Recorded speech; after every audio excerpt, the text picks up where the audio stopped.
Времето на левица допрва доаѓа, каузата на левица се повеќе се шири и кога и да бидат изборите, дали би биле предвремени или редовни, ние очекуваме дека левица ќе освои двоцифрен број на пратеници. И вечерва дојавме на една дружба со членството, да ги анимираме малци. Имаме тука двајца советници кои што се во некои своји настапи дури и порадикални од нас пратениците. Така што Прилеп е револуционерен град и очекуваме добар скор на наредни избори. Инфраструктурата во Прилеп е солидна и мислам дека граѓаните на Прилеп ја препознаваат левица, особено она патриотско крило кое што постои, ја препознава левица како искрен фајтер и против бугаризацијата и против уставните измени кои што како што слушаме се веќе договорени зад сцената, така што очекуваме зголемен прилив на членови и добар исход на следните избори тука во Прилеп. Оно што е главно на прилепчани, што им порачувате? Па на прилепчани повеќе локална политика артикулираме преку советниците, кои за жал се само двајца.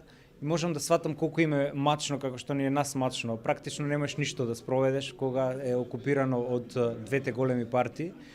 И ние мислиме дека веќе нема суштинска разлика помеѓу СДС и ДПМН, затоа што за прв пат сега влегува трета сила.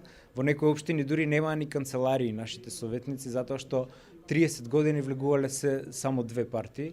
Така што борбата е мачна, реалните промени, ако мислиме на локална програма која што левица има за Прилеп, не може сега да се оствари согласно материјалните прилики, бидејќи не можат двајца да избоксуваат тоа да го остварат. Меѓутоа на наредни избори очекуваме дека без нас нема да може да се формира локалниот совет и тек тогаш на наредни локални ќе се види вистинската визија на левица за локалните самоуправи, конкретно и за Прилеп. Како апел ги повикувам за сите проблеми што ги гледаат во градот да дојдат да ни се обратат. Тука сме за нив да помогнеме да ги решиме сите ситуации.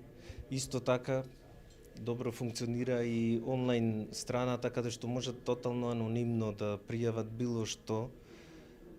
Имаме досега во рок од 1 месец околу 40 пријави што дополнително ги разгледуваме.